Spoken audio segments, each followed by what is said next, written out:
Welcome to the Simple Sophisticate podcast, where intelligent living is paired with signature style. I'm your host, Shannon Ables. And whether you're listening on your commute, exercising, working in the garden, or sitting down with a hot cup of tea or a café au lait, thank you for tuning in. Let's get started.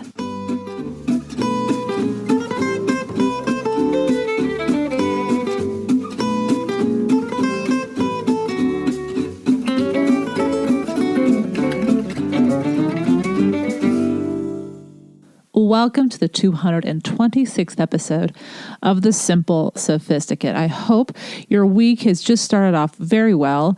I'm taping this after having just returned from a morning walk with the dogs, and there was even a sprinkle of rain while we were walking. So I was in total blissville. Is that a word? Yep, it's going to be a word now. Anyway, it is Monday, and what we're going to talk about in today's episode is control.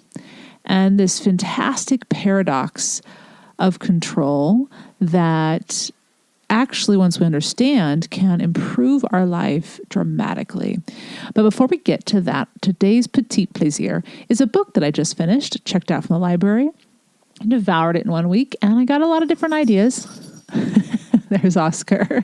I got a lot of different ideas for starting my day well, and I want to share it with you. So let's get into today's topic, titled, Understand This Tricky Paradox of Control in Order to Improve Your Life.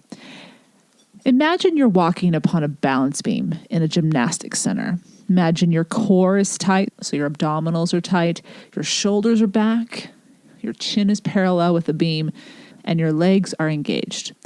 Your eyes as well are not focused down, but at your desired destination, the end of the beam.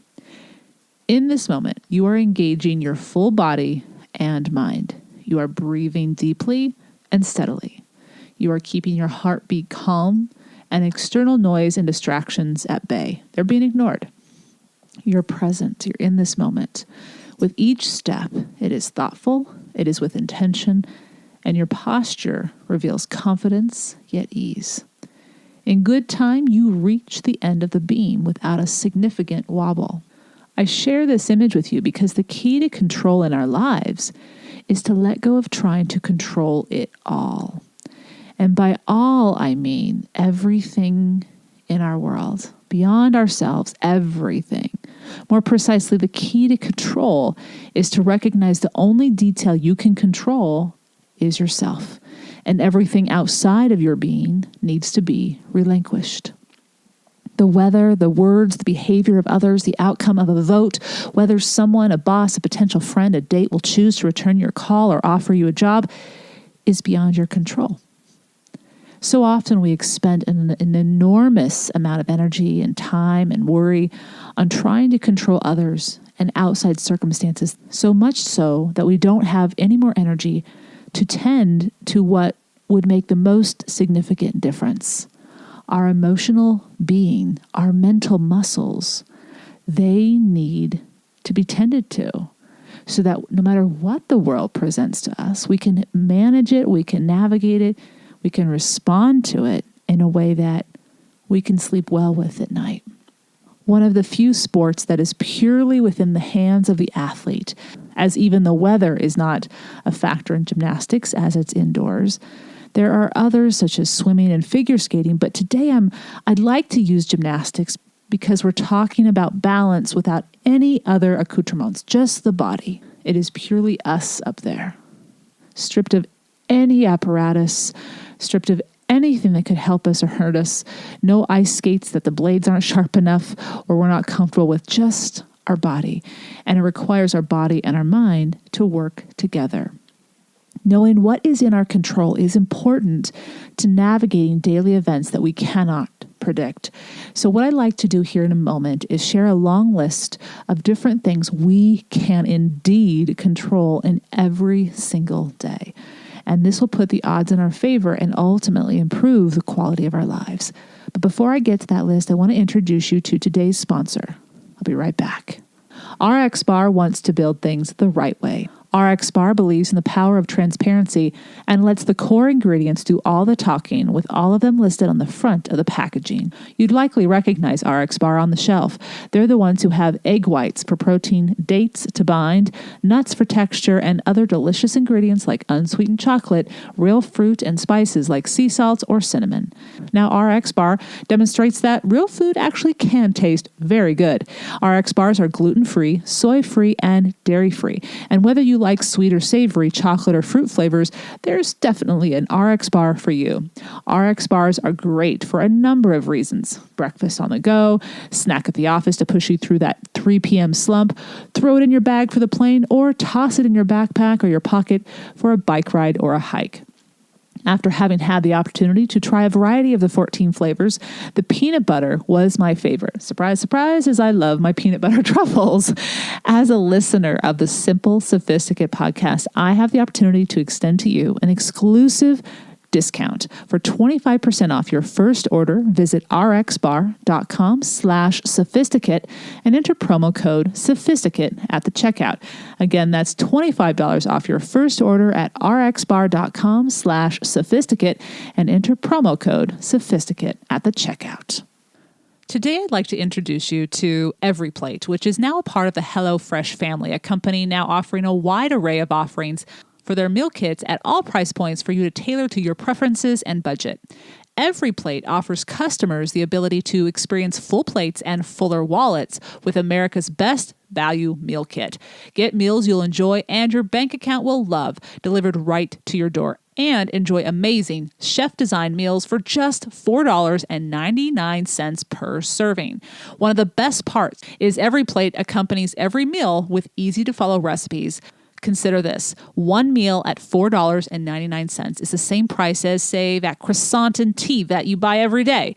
As a Simple Sophisticate listener, you will save 50% off your first box of EveryPlate when you go to everyplate.com and enter the promo code SIMPLE. That's everyplate.com and enter the promo code SIMPLE to receive 50% off your first box. That's an awesome deal. 50% off is like getting 2 dinners for 1 cup of coffee. Okay, that's not a bad deal. That's everyplate.com. Welcome back. Now let's get into that list of the items in your life that you can control to navigate the daily events that we cannot predict. So we're going to tend to ourselves because we cannot control our external worlds. First one, how much you express appreciation versus complaining and worrying. You can control that. You can control whether you're going to respond to say something that's going well or provide a solution versus complaining and blaming. Second one, you can know your emotions and why you feel them. I've included a graphic organizer that actually is a wheel. It's called the Feelings Wheel, and it was created by Dr. Gloria Wilcox some time ago, but it's shared quite widely on the web. And it's a great visual with all these different emotions, but they're organized in a very particular way so that you can narrow in on the specific emotion that you're feeling. Now, what I think you'll find helpful about this wheel, and I'm looking at it right now, and I'll provide a link to it on today's show notes, is that what's parallel or what's opposite, say the feeling of mad, is the feeling you probably feel you want to feel, but you can't feel it. And that's why you're probably feeling mad. And then what happens is that's in the middle of the wheel. So just to give you a detailed example of what you're looking at, within the center of the wheel, there are 3 circles of this wheel. In the center are the shortest list of feelings. They're sad, mad, scared, joyful, powerful, and peaceful. But then radiating out from each of those 6 feelings is a way to try to narrow down exactly what type of mad you're feeling. Are you feeling hurt, hostile, selfish, hateful, critical, angry? And then it goes even further than that. It goes to skeptical, irritated, jealous, frustrated, sarcastic, or distant. And by simply being able to label what you feel, you can understand why, or get at least a little bit closer to why you're feeling that. And now the goal isn't always, and I've talked about this before, the goal shouldn't always be to answer the question, well, why am I feeling that way? Often we try to figure that out first without understanding what we're truly feeling. The key with all of this is to figure out what you're feeling first. Sometimes we simplify what we're feeling, and then people try to help us, and they're helping us in a way that really doesn't address how we're truly feeling. And so that's our job. That's what we can control.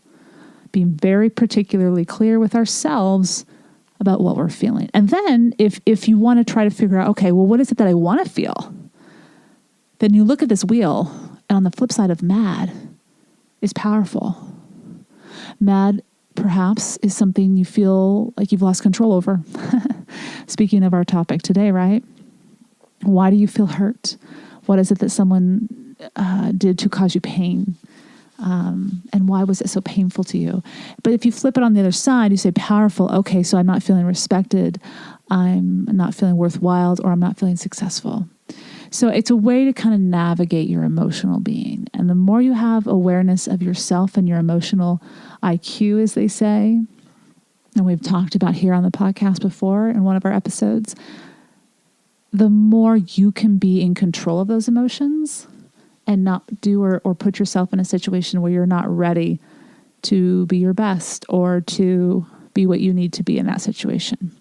All right, again, I'll provide that PDF image of that feelings wheel on the show notes. You can check that out if you're interested in it. The third thing we have control over is coming to be aware of what triggers our positive and negative emotions. And this falls back to the feelings wheel, because when we can understand what we're feeling, and if we're able to then dive deeper and say, okay, what triggered that, positive or negative, we're learning something about ourselves. That's knowledge. That's knowledge. The fourth thing we have control over is recognizing when we want to react and thus respond, and knowing actually instead of reacting, maybe we should not respond in that moment, because it requires of us to take some distance, collect our thoughts, and then engage when it's necessary or if it's necessary. So we've talked a bit about the difference between reacting and responding. And reacting is that emotional rash decision. It's not something you've thought through logically. You're just being triggered. But responding is when you recognize, okay, I've been triggered, or something's piqued me, but I've got my composure and I know I'm going to do or say. And sometimes it's rather quickly. Some of us are able to do that, and different events will allow us to, and some events we just can't. But then just recognizing that self-awareness. The next one is to understand what drains you. On the flip side, understand what fuels you or refuels you. And just to balance that, to make sure that, we're going to have to do some things in our lives that do drain us, so long as we don't piggyback a ton of those type of events back to back to back, so that we don't have any chance to recoup or to find that balance in our days. The next one is pretty general, but it's vital, how we manage our time throughout the day. So there are obviously some things we can't control, like the workday in some instances. In some other instances, I think there are different ways we can control our day, more so than we think. If we take a closer examination, sometimes we may have to ask, permission from our boss, but sometimes we may not. And it's just about structuring and putting boundaries up. Next one is how we take care of ourselves, our health, through food and exercise, and how we take care of our mind. Another thing we have control over is what we choose to learn and what we choose to seek out per our curiosity. This is going to tickle our curiosity. This is going to tickle our willingness to do new things. It's going to oftentimes be that source of being refueled and re-energized. Allow this activity to be a regular component in your life, choosing to learn. We can also have control by deciding to show up in a way that we feel proud of. And the way we do that is by understanding what we can do and what we have to say no to, and how we take care of ourselves, so that self-care component. The other thing that we can do is invest time into developing those skills that will improve the quality of our life, which we wish to strengthen. Now, in my new book coming out in November, 2 entire chapters are dedicated to, one is dedicated to the skills we can all build and strengthen within us. And we don't have to be born with a certain talent to develop these skills. And all of these skills are things that we can improve upon. And then the other chapter is all about the strengths we already have and how to capitalize on them and improve them and really bring them to their truest potential. And I call that our toolbox, because we all have the capacity to have an amazing toolbox. And it plays into this idea of living a life where we have let go of things we can't control, but are embracing and stepping into those things that we can control. So that's in my new book, Living the Simply Luxurious Life, that's coming out in November. The last way we can control our lives is to solidify a way to move healthily through tense moments. Do you forgive or do you harbor anger? Do you move forward or do you remain in the past and stew? Just being honest with ourselves and how we handle those moments and how they affect those around us. But it's our behavior that we have control over. So that's the list of things that we do have control over. Some are very specific on this list. Some are more general, things we've talked about many times in more detail. So you can always, for example, if you're looking for more ideas on how to take better care of your health, whether it's the food you eat or the exercise or your mind, we have tons of posts and episodes on those topics.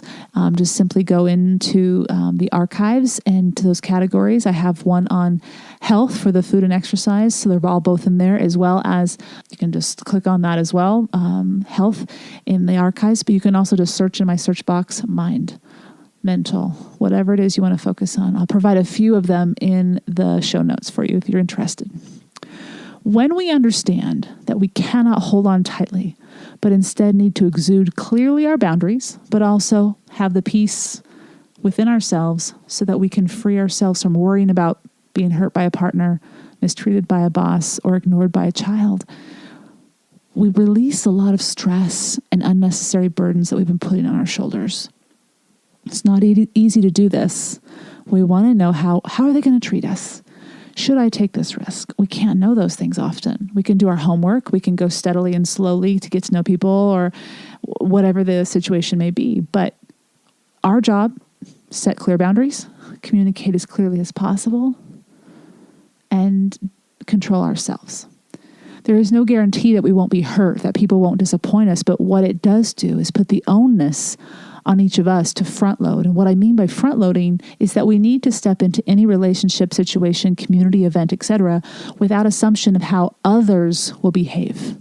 Instead, we need to step forward with a clear understanding of how we will handle ourselves, how we will invest in building relationships, how we will invest in strengthening our mind so that when our thoughts are swirling with all this new information we may be presented with, we can recognize that it's swirling and understand that we have been triggered. Maybe something within those events triggered us. And now is not the time to speak or get involved, maybe. Or conversely, it is the time. You're aware of yourself. You know that you're not going to be reacting, but rather responding. And you can calmly and clearly speak with clarity and confidence, knowing that not everyone may agree with you, but that you will share what you felt needs to be known. Just an example. Losing our balance will occur every once in a while, even for those of us who we look at this list and we're like, yep, I'm doing that, got that, I understand that. Every once in a while, we will still wobble. The best gold medal gymnasts have fallen off the beam before in practice runs. That's how they've gotten to be gold medal gymnasts, silver medal gymnasts even. I mean, there are fractions of points to separate these winners, right? They've fallen off before. Just because you fall off doesn't mean you can't attain your balance or that you're not good at what you're doing. In those moments when we fall off, we need to not blame the circumstances so much as our ability to be ready to handle what happens. For example, if we say yes to too many events this particular week, and we're at that 7th event out of 7 that week, and at that point in time, we find ourselves short-tempered, we find ourselves uber exhausted, we find ourselves being very hypercritical of others. If we have been tuning into our emotions, if we typically are someone who knows this idea of this is what I have control over and this is what I don't, we'll probably catch ourselves and recognize, whoa. Take a breath, maybe go home now, or maybe say goodbyes before you do or say something that's just not necessary. in this moment, it's easy because sometimes it's hard to catch ourselves, to blame, well, this person did that, or the weather was doing this, or if it only had been on this day at this time, or rah, rah, rah, whatever it is. That's human to do that. I've done that myself. But upon reflection, I realized, whoa, I shouldn't have been there in the first place. Look at how busy I was. I didn't have enough sleep all week, or I didn't have time to have a good meal that day, or I just came from a very stressful meeting. My mind was not in that place to be a good contributor. We can learn from those moments. Those are very valuable, teachable moments. And we also need to be aware that sometimes we're going to be with those people we love and care about, or maybe the people we work with, and they do something that you're just like, what in the world? Why would they say that? Why would they do that? But we need to give them a benefit of the doubt. Give them the space they need. To not engage, especially if we know who they are, and we know this isn't typically them. And just if and when we have the opportunity to talk with them, perhaps they already are aware of it and they say, hey, I'm sorry.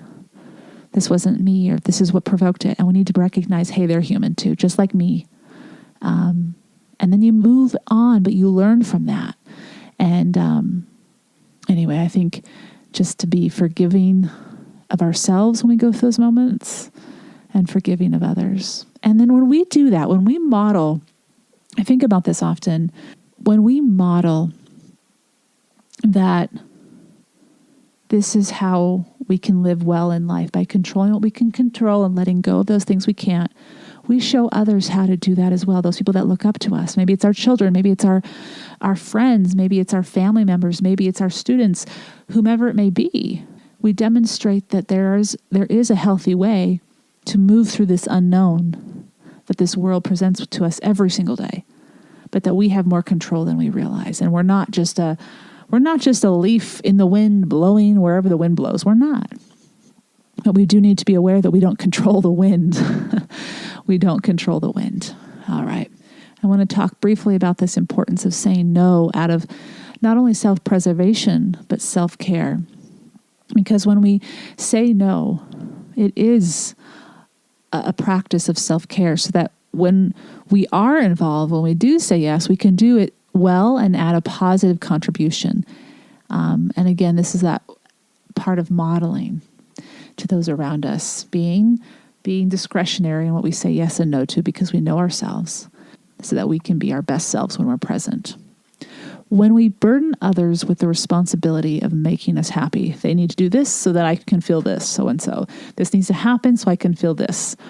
Even life's events, this needs to happen at this time in my life so that I can feel this. We are being unfair to them, and we're being unfair to the world. But on the flip side, when we take responsibility for developing the skills we can finesse, the ones we just talked about, we are ensuring a better way of enjoying our days and thus our lives, no matter what is going on around us. And we strengthen and put at ease those in our lives and model how to weather difficult patches, as well as savor the goodness that life wants to show with us and share with us each and every day. In today's show notes, I've included 4 different posts and episodes that you might be interested in with regards to this idea or concept of control and also letting go. In fact, the first one that I've listed is an episode. It's episode 210. It's about those simple things that we actually complicate unnecessarily. And that falls into what we talked about today. Those things that we try to control that we really have no control over, and we really do just make our lives more complicated. So I have an entire episode on that. I also talk about the 27 things to let go of that we may be hanging on to. That was a blog post. And understanding what to hang on to and what to let go of, which of what falls where in our lives. And the other one I've included is simply a conversation about letting go and thus elevating your life. And that's all in the show notes, the simplyluxuriouslife.com/podcast 226. And I'll be right back with this week's Petit Plaisir.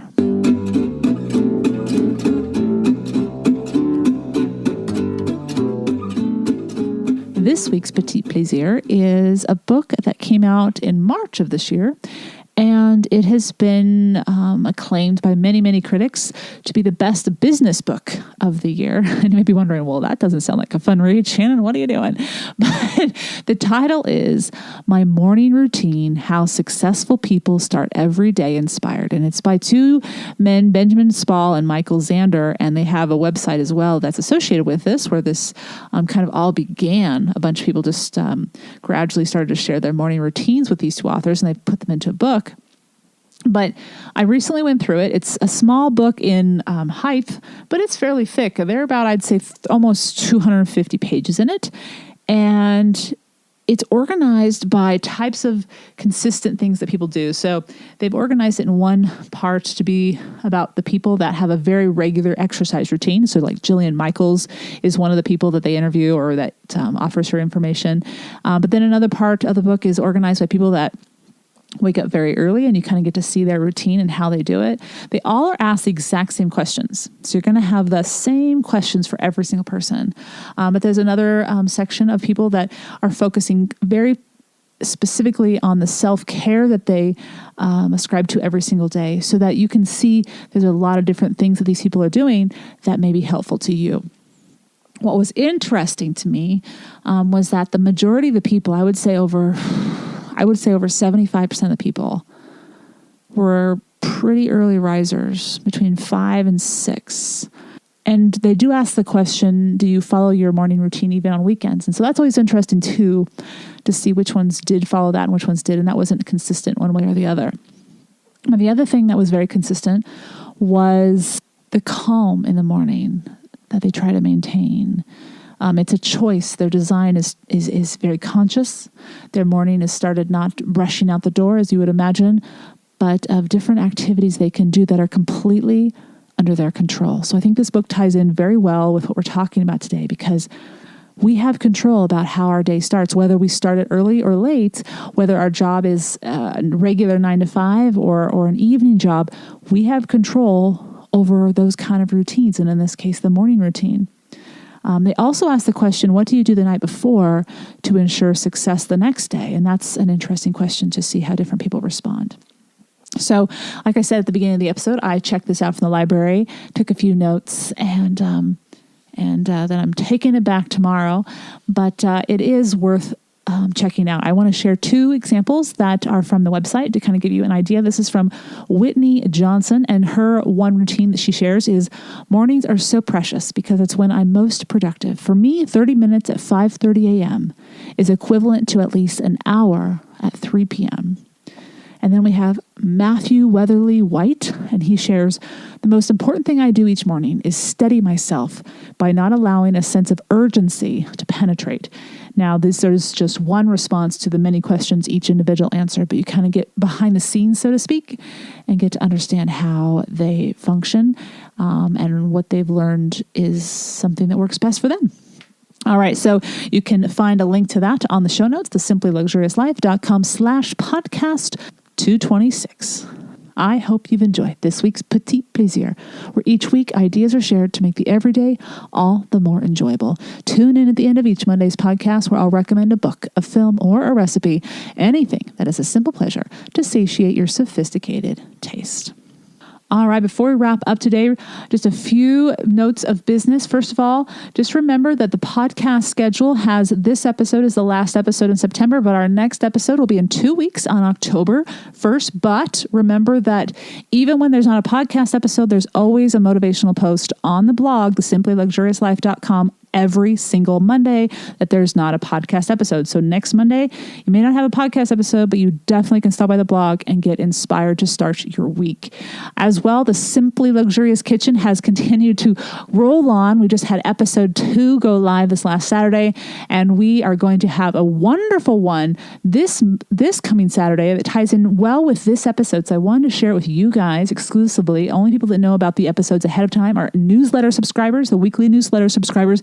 And today, you guys On Saturday, we're going to talk all about breakfast. I'm going to share my breakfast, but I'm also going to share a few other ideas and recipes for having a great breakfast to start your day. So if you are interested in that, that will be episode 3, season 1 of the Simply Luxurious Kitchen podcast. And you can subscribe to that on iTunes or wherever you receive your podcast. Now, before I wrap up, I want to share a review and send out a thank you to Emma Harris. Emma, thank you so much for tuning in. Here is what she wrote. And this was back in February. Emma, I'm so sorry it took me so long to find this review. Thank you for the 5 stars. She wrote, "The Simply Luxurious Life is the perfect blog podcast for anyone of any age or walk in life to enjoy if they are interested in loving life and living it in a way that works for them and brings them joy. This is also the perfect podcast to unleash your inner Francophile," that was in all caps, "for lovers of France, Paris, and the French. I highly, highly recommend this podcast daily. I look forward to my simple luxury of reading a post or listening to a podcast of Shannon's that I know will ignite my excitement for life. Thank you, Shannon, for taking the time to share with us your spunk for life and how you live. And we can too, simply luxuriously." Emma, thank you. Thank you so much. If you too enjoy this podcast and would like to share with others why you enjoy it so much, your review may appear on an upcoming episode.